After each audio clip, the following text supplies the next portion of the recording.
Shalom, shalom, family. Peace, love, light, wholeness, righteous vibrations to each and every person that is tuning in to Reset the Frequency.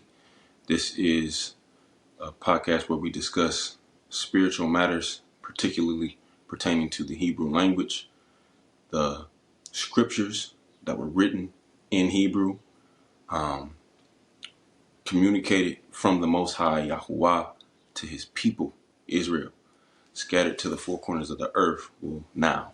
But I wanted to introduce myself again for those of you all who might not know me. I am El Yehuda Hanuk, and Yahuwah has given me a mission in this earth realm, and that is to serve him, to be a servant, right? Some people use the term minister, right? Which is an English term, but all it just means is a servant, right? So I work for the Most High, Yah. Some people refer to him as Yahweh, but he is the creator of all. His name is set apart. And I just want to take the time to let you all know that this work that I'm doing is a spiritual work.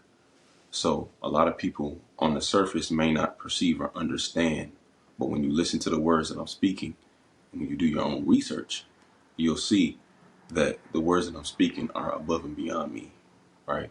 They are ancient.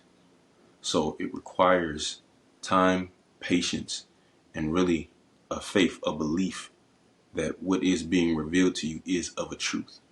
And it might not be for everybody. I'm gonna just be real. Everybody is not necessarily humble enough to be deprogrammed from the way that this world has programmed many of us to see, perceive, and think. So again, what this is this is deprogramming, right? From the Babylonian system, the Western European colonial system that has been set up and controlled by individuals who do not serve Yah, who serve themselves. So I just wanted to open that up and let you all know that that's what this is. This is a spiritual work, right? So last week we dealt with a well, not last week, because the week before we dealt with last episode, I'll say, we dealt with a very important, sensitive topic, which was the name of Yahuwah, the name of the eternal creator, right? And a lot of people in religion, they just refer to him as God, which is really, and we talked about that, it's a disservice because of the idea of a God, which we brought out in the episode prior, right? The Hebraic idea or concept of God. We talked about how God is, it's a power, right? It's a function and a title, but names, according to the ancient Hebrew thought and the Hebrew language, names always carried weight and value. They were the identity of a person, right? So to not care or regard or even be open to the idea that the Most High Creator actually has a name that he delights in is very narcissistic, right? That's almost like if your name, I'm just using this as an example, let's say your name is Jacob and I'm calling you Justin, or no, better yet, I'm not even calling you Justin. I'm calling you the waiter. Hey, waiter.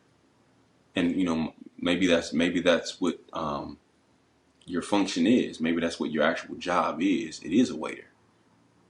But you prefer, or you speak in the beginning, you say, hey, my name is Jacob. But you continue to refer to Jacob as the waiter. Wouldn't that be offensive? Wouldn't that be a disregard of who this person actually is? And that's what people do all the time with the name of Yahuwah, right? So we dealt with that. We talked about that. And today we're actually going to go a little bit deeper. We're going to slow it down. We may hit one or two scripts. I don't know, depending on, how much time leads us. But I definitely want to deal today with a very deep subject that's going to give you even more understanding regarding why the name is important to understand and to know, because if it is your creator, he is your creator. You want to have a sincere, pure relationship with him. You should know what his name is. You should, right?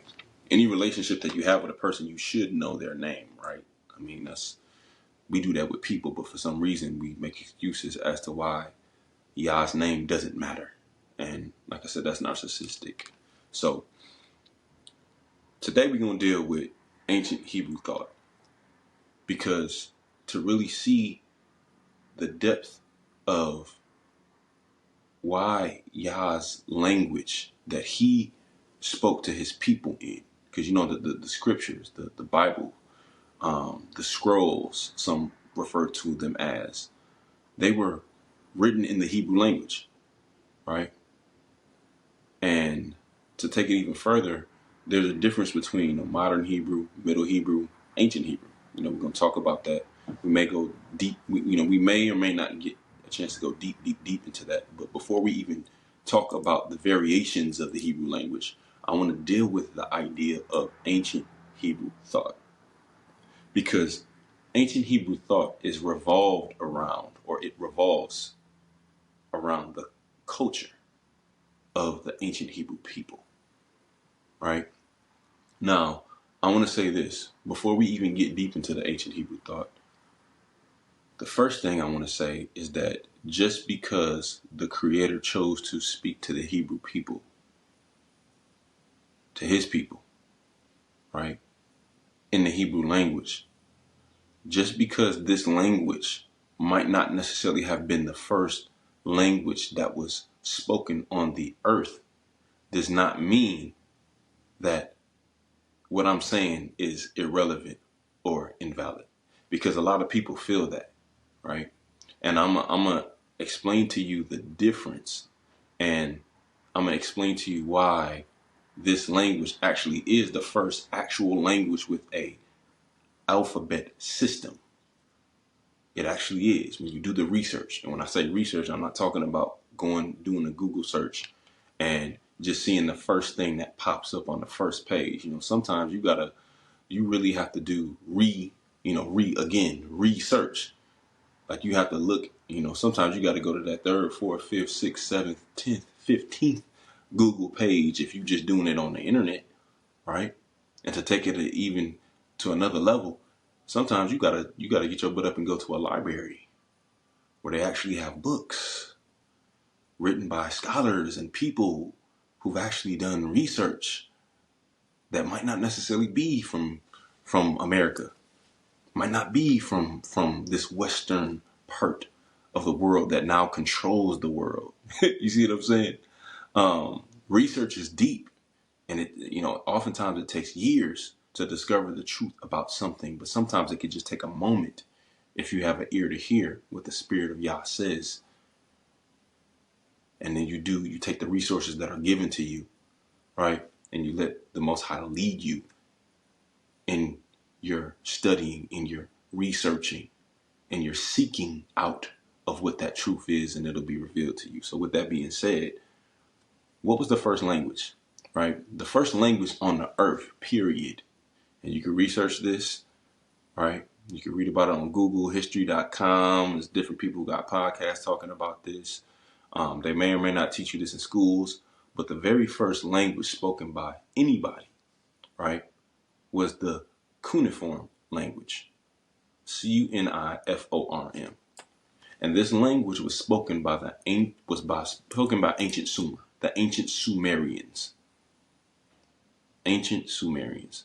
And the time period that this language is attributed to, I would say, would be 3500 BC, somewhere in that range, between 3800 and 3500 BC. Now, this language, I'm going to say, was not an actual language. And what I mean by that, it was a way of communication that was only using symbols, right?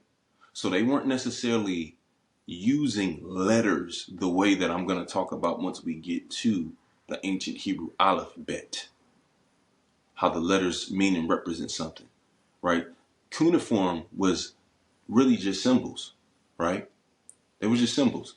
And these symbols were very important because it set up a structure that later would make way for the ancient Hebrew language, right, to go forth or be birthed out of this.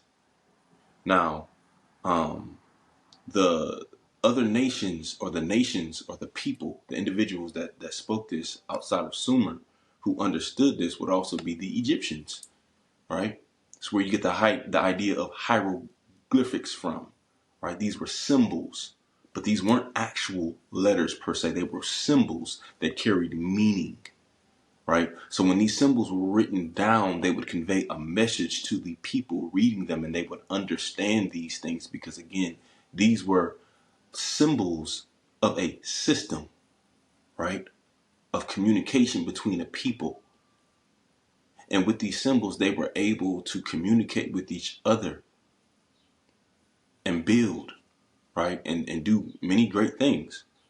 However, these things, according to the scripts in Genesis, were not necessarily all used for the cause of serving the Most High Yahuwah, right? There's a gentleman by the name of Nimrod who had a big influence, in that time period. And obviously we know that this is after the flood, right? After the great flood that is talked about in Genesis chapter 6, right? But he was technically attributed to that time period of where the ancient Sumerians were, and some of the and you can read about this in Genesis chapter 10, but some of the nations or some of the cities that he built up, right? They used this system of communication, right? So again, this is, and like I said, you can read about this on your own, doing your own research. I just wanted to lay a foundation with that. Now, after a certain amount of time, you see the idea of Babel, right? This is the center of the world. This is where all, you can read about this in Genesis chapter 11. It says that the whole world was of one language and one speech, right? This is Genesis chapter 11. And so how would they be able to be of one language and one speech? Because this is how things were communicated during that time period. So they were all able to understand each other because they all understood this system that eventually developed into other systems after the Most High Yahuwah confounded the language or the way of being able to communicate, right? So I'm taking my time because, like I said, we're building a foundation here. So fast forward a little bit. We know the story about, ancient Babylon, how the Most High Yah eventually through, 11, 12 generations, something like that, you see Abraham comes into the picture, right? And Abraham gets called out of the land of Ur, which is ancient Babylon. Ancient Babylon is the same place that originally where ancient Sumer was. So again, the cuneiform developed into other languages. And one of the languages that cuneiform ended up developing into or morphing into, maturing into, is the Phoenician language, which is also known as the ancient Hebrew pictograph. Ancient Hebrew pictograph, right? Now the time span for this arguably is between 1800 BC, right? And roughly 1100 BC, somewhere in that region, right? So like I said, it's a wide gap, but somewhere in that region, this is historically documented and verified that this was the language that was being spoken in that region, okay? Now, with that being said, let's keep going. This Phoenician was spoken by the people of that region, but it was also spoken by the ancient Canaanites. So when Abba Yahuwah, and you can read about this in Genesis chapter 12, right? Chapter 12, going into 13, you'll see that Yah called Abraham out of the land of Ur of the Chaldeans, which is ancient Babylon, which was again set up and established by Nimrod and that whole thing. He called him out of that land into the land of Canaan. Now, the land of Canaan is modern day, would be considered modern day Israel, that land that is now known as Israel, right? That land was ultimately given to one of the sons of Ham, right? Which is why that name is called, which is why that land was called the land of Canaan. So Ham's descendants dwelled and lived in this land initially, right? Before we know the story of what happened with our great deliverance and how that land was ultimately given to us, right? We had to possess that land, but Yahuwah did promise and give us that land. And, so this is on another topic, but ultimately because Canaan and his descendants were wicked, they were doing wicked things. They were serving other other idols. They were serving Baal, right? And Ashtaroth and, the things that were introduced to them under Nimrod and ancient Babel. So Yahuwah took that land away from them and he gave it to Abraham and his descendants because Abraham was a servant of Yah. Matter of fact, the script says he was a friend of Yah. He had faith. He's the father of many nations. So, saying all this to say, this is ultimately the time period that we're talking about of the language that was being spoken. And if you do your own research, you will see this now. Phoenician, the difference between the ancient Phoenician or, the ancient pictograph language and cuneiform is that, like I said, cuneiform was actually a system of symbols that people use to communicate. But Phoenician is an actual language. What do I mean by that? The Phoenician or the pictograph is not just a system of symbols. These were actual letters, right? That looked like symbols because they were able to be identified with one's senses, right? And we'll go deeper into that once we actually get to the ancient Hebrew alphabet and we talk about the actual letters. We're not really going to talk about the letters in depth today. We're really just building a foundation. We're giving the history. So, saying this to say, pictograph, also known as the Phoenician language, which is the ancient Hebrew, right? This was a actual language, meaning that words were actually made by putting these letters together, right? Now, the letters also carried a numerical value, right? Which we'll talk about more later. But these are all things that make this different than just the initial idea of the first quote unquote language being cuneiform, even though it was a language. Like I said, those were just symbols. Now the symbols have evolved from just being symbols to actual letters, right? That ultimately make up words that when put together are able to convey sentences, right? So again, these are things that are very important to understand how these things came about because, again, during this time period, this is how everybody was communicating. This is how Abraham, this is how they were all able to understand this Phoenician language because they were able to communicate. This is how nations and people were able to communicate with each other, right? Because prior to the earth being split, remember, the whole earth was of one language and one speech. Then Yahuwah confounded the languages. But when he confounded the languages, the people that were still in certain regions were able to understand the people within their region. It's only when you go to a different region that you may not be able to understand that language. And so, again, with Abraham traveling from Ur of the Chaldees to the land of Canaan, he was still able to understand the language because they were all still speaking Phoenician in this language, or in this region, I'll say. They were all still speaking Phoenician in this region. So again, this is information that is important to understand because this will help give you an understanding of the culture during that time period, right? Because there was an actual culture that is very important to understand how this culture drove the thought process, and it all ties into the actual language, right? So I'm going to read something actually from a book. I know I mentioned this before, the Ancient Hebrew Lexicon. A lot of what we going to be dealing with today is going to come directly from this book, right? This is definitely one of the major tools the Most High gave me to open up my eyes in understanding the language and how the Ruach can speak through this language, giving us this understanding. But I'm going to be reading directly from this book. We actually, page 11. Just read this. Look at this. It says, Ancient Hebrew Thought.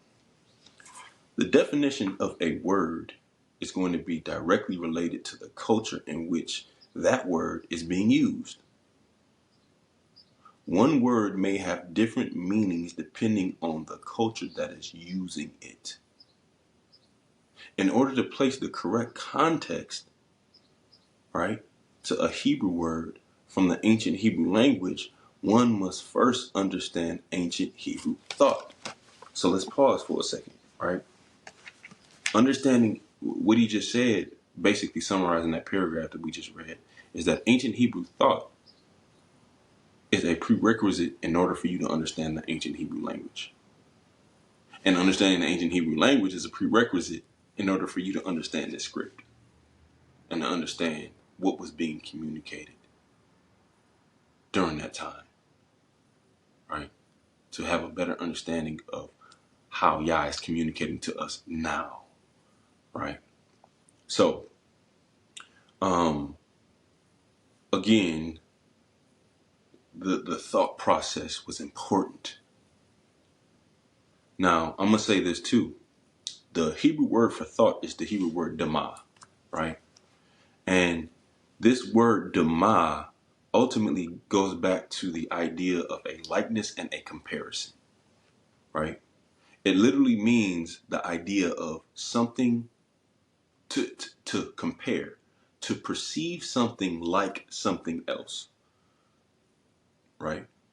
So I want y'all to see that Hebraically, even just the word thought, right? The most ancient form, because, there are different words for thought in the Hebrew language, but the most ancient one goes back to the Hebrew word dama, right? And it's the idea, like I said, of comparison, perception, to perceive something like something else.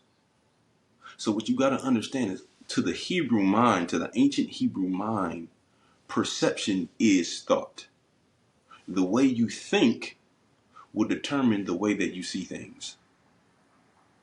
So this is why we can't make our own definitions or what we think the script means to us from our own English abstract minds and our Western minds. We can't fit the Hebrew scripts that are Eastern in culture and in thought into a Western culture and thought and think the two are going to be equal, because they're not, right? So again, it's the idea, it's the idea of comparison, right? Being able to think or perceive something in a specific way was very vital in communication and understanding how communication worked according to the ancient Hebrew, the way that they thought, right? It's like apples and oranges, So look, thought to the ancient Hebrew meant perception. So how you see things is determined by your perspective. Specifically, watch this, y'all, dealing with the five senses. So, like I said, we're going to deal with what we dealt with a little bit with the five senses, but we're going to go deeper, right? So, sight, touch, taste, smell, hearing, right? This is what ancient Hebrew thought is based on, right? It's what connects you to the earth. See, this is why there's so many analogies in the Old Testament and in the New Testament regarding sowing and reaping, seed time and harvest time, because our ancestors were connected to the ground. They were connected to the earth. They were connected to nature. But in this Western culture, we're very disconnected from nature, right? We got cars now, we got cell phones, we got televisions, we got, air conditioning, we got fast food, we got restaurants, we got, iPads and airplanes and helicopters, and we got so much technology. And what this technology has done, particularly in this region, it has disconnected us from the earth. So it makes it even harder for us to perceive what our ancestors were actually hearing from Yah in a way that we can understand it now, because our culture now is so different from their culture back then, right? So again, perception leads to connection. This is ultimately what connected them to Yah, was their experiences through their senses, right? And you got to understand, Yah is all about connection. See, this is why, again, we had to talk about the revelation of the name, because guess what that's going to do?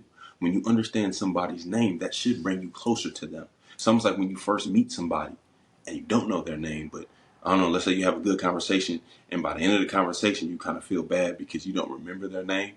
Well, no, you should, right? But you have developed a connection with this person. You see what I'm saying?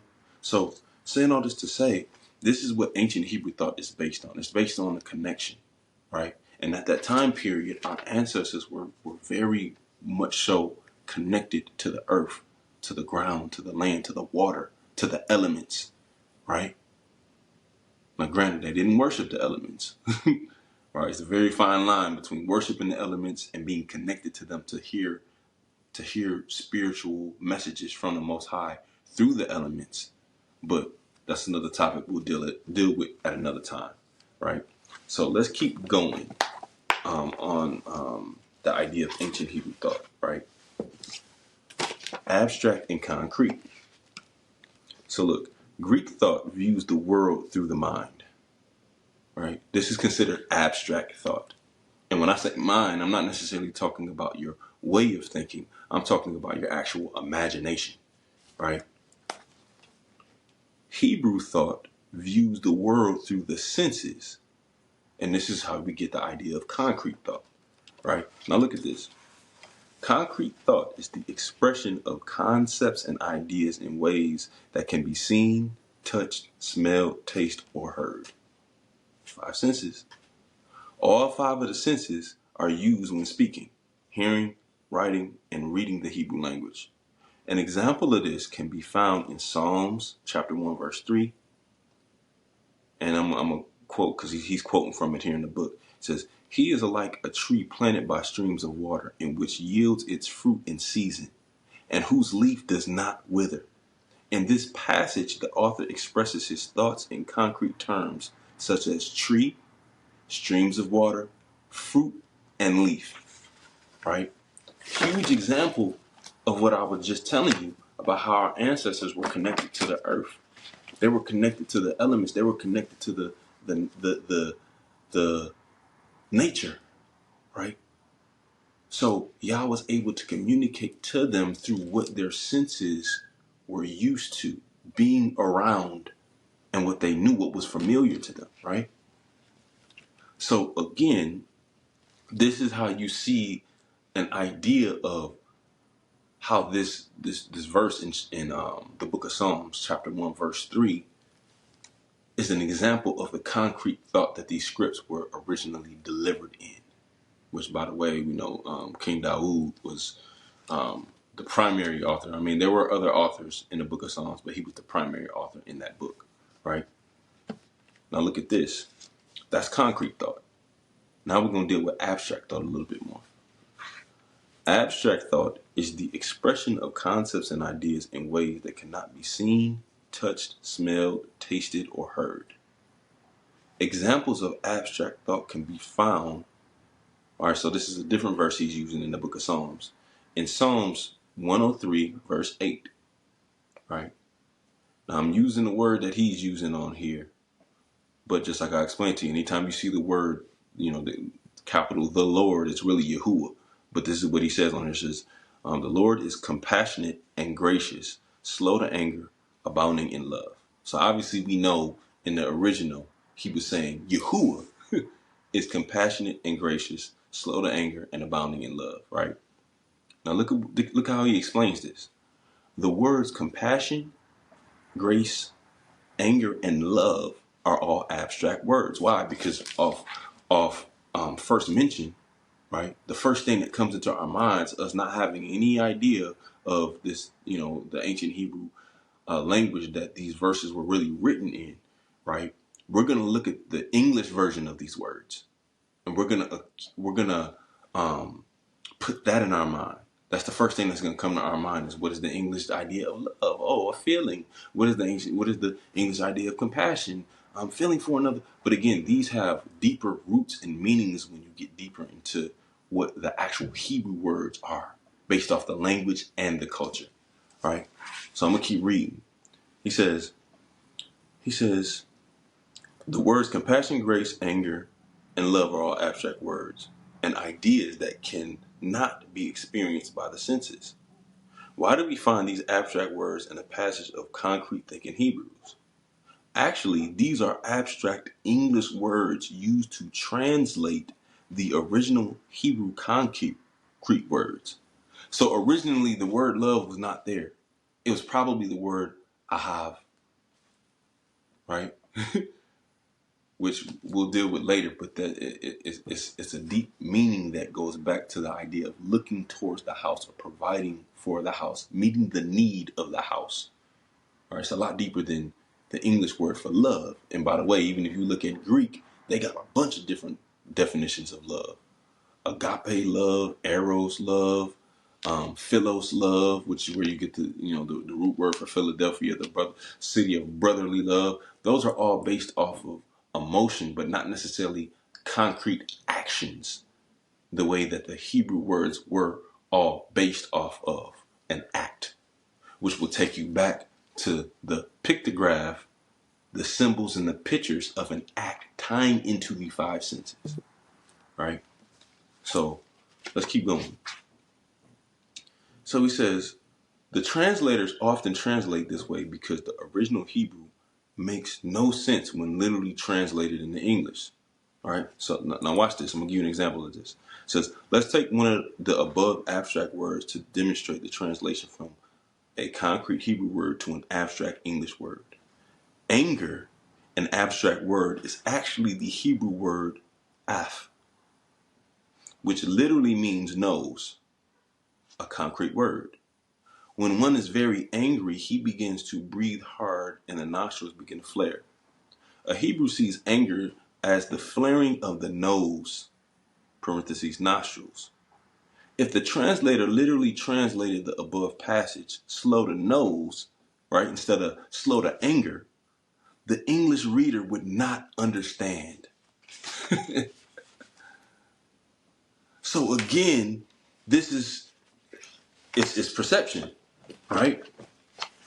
So what the translator had to do was substitute a word that would make more sense to the abstract Greek English thinking reader so that when he reads it, he doesn't necessarily get thrown off, right? But what happens is, and I'm going to give you a real life example of this, what happens is when we read the script with our own perspective without having this knowledge, right? Without having this understanding, my people perish for a lack of knowledge. Without having this knowledge, what we do is we come to our own conclusion, which normally does not be what the spirit or the Ruach of Yah initially thought and meant in that passage. Now, granted, this specific passage, it actually works because you can tie in the idea of the flaring of the nostrils to somebody who is angered, who's mad, right? But it doesn't always work that smoothly, right? So I'm saying all this to say that it's important to understand the culture because without understanding the culture, you're not gonna be able to tie the two in together. You're not gonna understand that the af meaning nose, like it's just gonna throw you off. It's gonna sound stupid, right? It's the same thing for people, and I got to use this example because it's definitely, some people in this pocket who come from Caribbean families, right? And they speak languages like patois, right? And Creole, right? There are cultures associated with those languages that they speak. That when they use some of the terms that they use, if they say that to a person from, they say that to a Hebrew like myself from America who didn't grow up in a Caribbean culture, right? I didn't grow up, with Jamaican culture, understanding, what they say to each other. I didn't understand, Haitian or Creole speaking. If I don't understand these things, they might use a term and I might laugh because it just sounds stupid because I don't have an understanding of that culture the way that they do because of their experience. But once they explain it to me, then, oh, now I can kind of see, but it has to be explained. So this is what this idea of ancient Hebrew thought is doing, is helping to explain the culture to you so that you get a better understanding of what was actually being spoken by our ancestors through the Most High. Hallelujah. So yeah, that's a good example. It's like a lot of stuff is like, I'm not gonna know what they're saying, but they know because they came up in that culture. Give you another example. It might even be related to an inside joke that you have with some of your friends, right?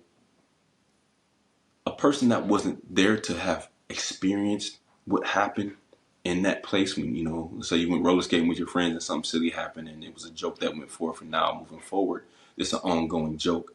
If I wasn't there to experience that, I can't really laugh at the joke because I don't understand the depth of what happened because I was not there. Same principle, right? So let's keep going. Right? Appearance and functional descriptions.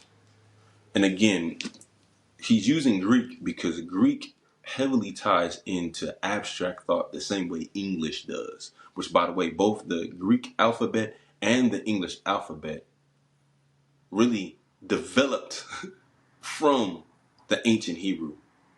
Like the ideas and the concepts of an alphabet were taken from that. Yeah, they added some more letters, right? You got 26 letters in the English and only 22 in the Hebrew, right? But the idea was taken. Only difference is, again, one is concrete, Eastern, one is abstract and Western. So watch this. Appearance and functional descriptions. Greek thought describes objects in relations to its appearance. Hebrew thought describes objects in relation to its function, right? So watch this. A Greek description of a common pencil would be, it's yellow and about 8 inches long. A Hebrew description of the pencil would be related to its function, such as I write with it or I write words with it, right? Notice how the Hebrew description uses the verb action. Verb is the action, by the way. Write.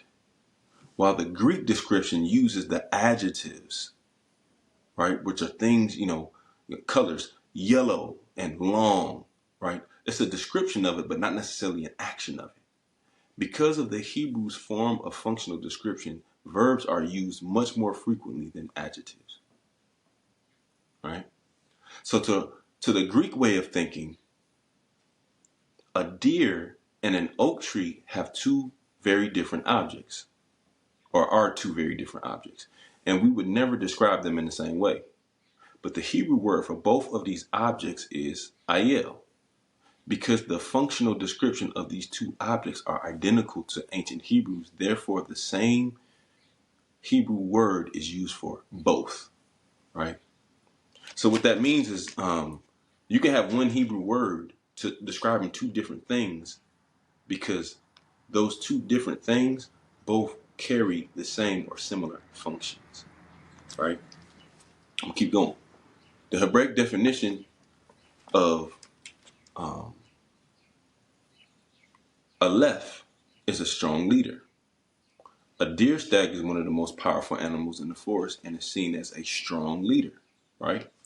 Among the other animals of the forest. The wood of the oak tree is very hard compared to other trees and is seen as a strong leader amongst the trees. So you got an example of a deer, right, in the forest, but you also got an example of a tree, and you're going to see the same word used for two different things, a tree and a deer, but both of them, because of their function being strong, are going to go back to the Hebrew word aleph, right? Notice the two different translations of the Hebrew word aleph in Psalms 29, verse 9, right? So the New American Standard Bible and the King James Version translates it as the voice of the Lord. And we talked about that. It was really Yahuwah, but their versions say the voice of the Lord makes the deer to cleave. While the NIV, New International Version, translates it as the voice of the Lord, or really the voice of Yahuwah, twist the oaks. The literal translation of this verse in Hebrew thought would be, the voice of Yahuwah makes strong leaders turn. See what I'm saying? So both of those other translations are technically using examples of what the true meaning of a strong leader actually is. But he's not exactly saying a deer, and he's not exactly saying an oak. He's really just saying strong leaders. So either one could actually fit that category. And again, these are things that you wouldn't know if you don't understand the language. Right? Hallelujah. I know this is making sense to somebody.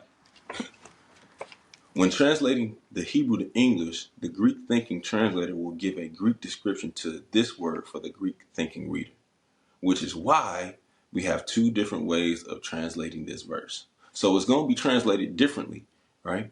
The same word ayel is also translated as a ruler, a strong leader of men in 2 Kings chapter 24, verse 15. So ultimately, ancient Hebrew will use different Hebrew words for the same thing depending on its function at the time, right? So context matters. Context always has and always will matter when it comes to the script.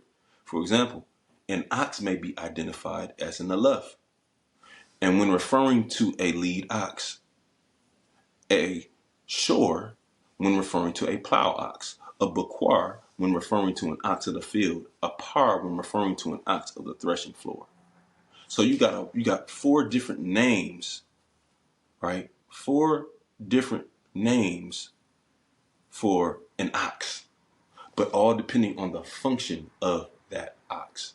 And it's the same way, I know it doesn't necessarily say this here in this book, but I just noticed from studying it, but it's the same way when it comes to birds, right? Same thing when it comes to the eagle, right? It's really the idea of a ravenous bird, right? A nasar, a ravenous bird, but that could actually apply to a vulture. It could apply to a owl. It could apply to any type of bird that swoops down upon its prey, right? And again, it could be in a positive or a negative, right? It could be the idea of a person who is standing strong and bold, like how it says in Isaiah chapter 40. You know, those who mount up, they shall mount up with wings as eagles, right? That's in the positive. But there are also examples of a bird being used negatively, like a bird of prey, right?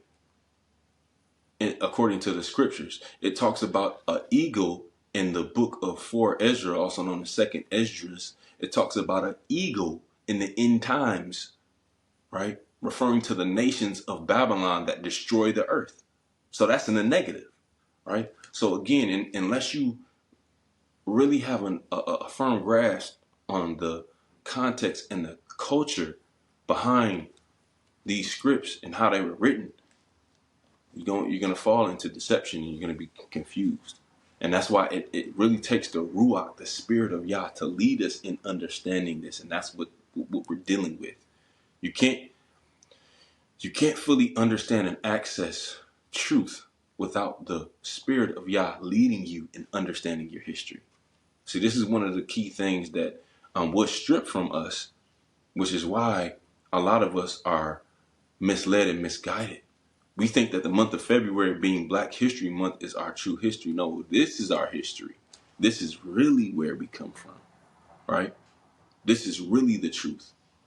And I'm just thankful that the Most High Yah has opened this up to my understanding that I might be able to share it with you all. Hallelujah. So this is good. This is good.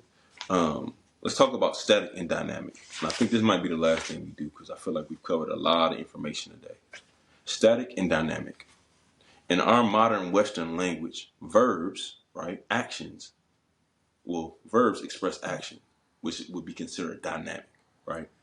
While nouns express inanimate or static objects, right? So non-action words. In Hebrew, all things are in motion, dynamic, including verbs and nouns. So according to the language, everything is moving, everything has a function, everything is living, right? In Hebrew sentences, the verbs identify the action of an object while nouns identify an object of action. Say it again, catch it. In Hebrew sentences, the verbs identify the action of an object while nouns identify an object of action. So give you an example of this. The verb malek, right, which the verb malek is the reign of the king. So obviously we know that the word malek is the Hebrew word for king. But there are variations of that word that can mean different things based on the context and what is actually going on and being described in that moment, and whether it's a verb or a noun. So saying this to say, it says the verb malek is the reign of the king, while the noun malek is the king who reigns. A mountaintop is not a static object, but the head lifting up out of the hill, right? So do you see if you don't understand that, you might take it as a literal mountain, right? But it's the idea of watch this, the head lifting up out of a hill. Somebody's perspective. Oh, I see him. You in the field. Maybe our ancestors was in the field doing something, and there were hills, there were mountains in those regions, and he couldn't see his brother or his sister who was on the other side of the field. But when he got to a certain distance and a certain point, he actually saw his head lifting up out of the hills because of where he was, right? Again, everything is living, everything is moving, everything is in action. And you got to know this to really be able to determine context, right?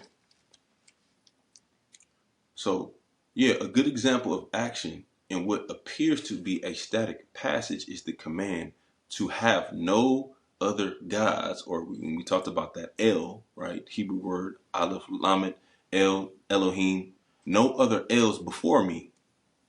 In Hebrew thought, this passage is really saying not to bring another one of power in front of my face, right?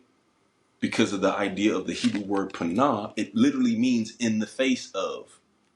So when he says before me, he's actually saying don't bring another power source in my place where I'm supposed to be. Because again, everything is moving, everything is living, everything is about connection, right? Remember, perception creates connection.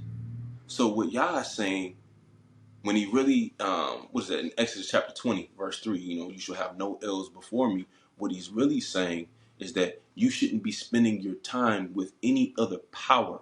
You shouldn't be in the face of any other power. No other powers before my face. Why? Because my face comes first. I'm in covenant relationship with you first. Hallelujah. So it's a lot deeper than you being a part of another religion and all this other stuff. It's so much deeper than that. It's connection. It's feeling, right? It's perception.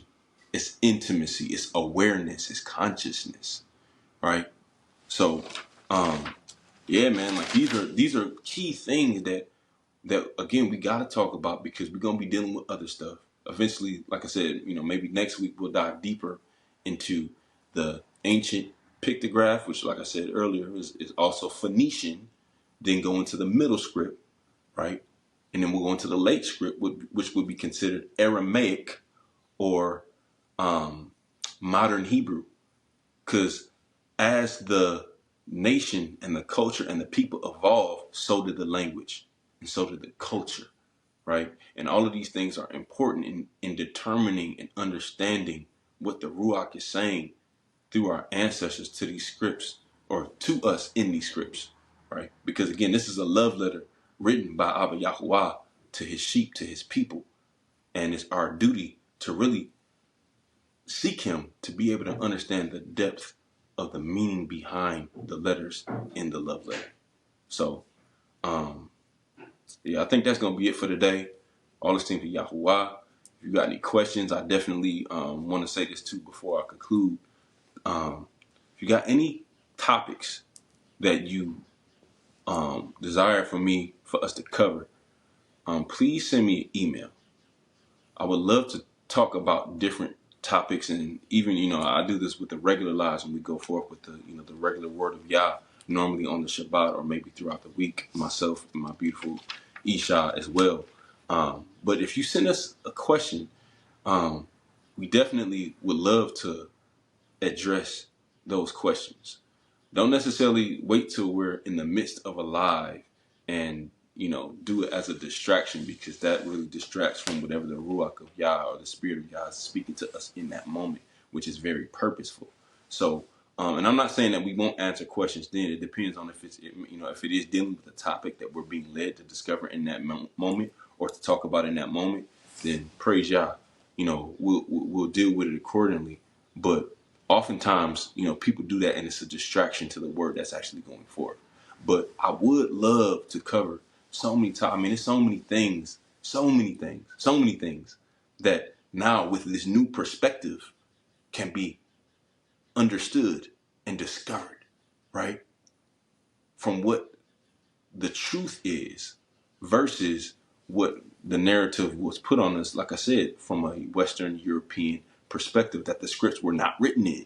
So now that we're getting this foundation and going back to our ancient Hebrew roots, hallelujah, we're being able to discover the truth about so many things that we've been lied to and misled in Christianity and Islam and a lot of these religions. And yeah, like I would love to do that. So the email address would be truth, TRUTH, at resetthefrequency.com. Again, any questions? It don't matter, it don't matter if you're brand new to this your first episode watching, or if you've been watching and following along, or watching the ministry from the YouTube page, or listening to the music on SoundCloud, by the way, as well. Reach out, because I would love to answer any questions, because I know that there's so many questions I had in the beginning, and there's still questions that I have.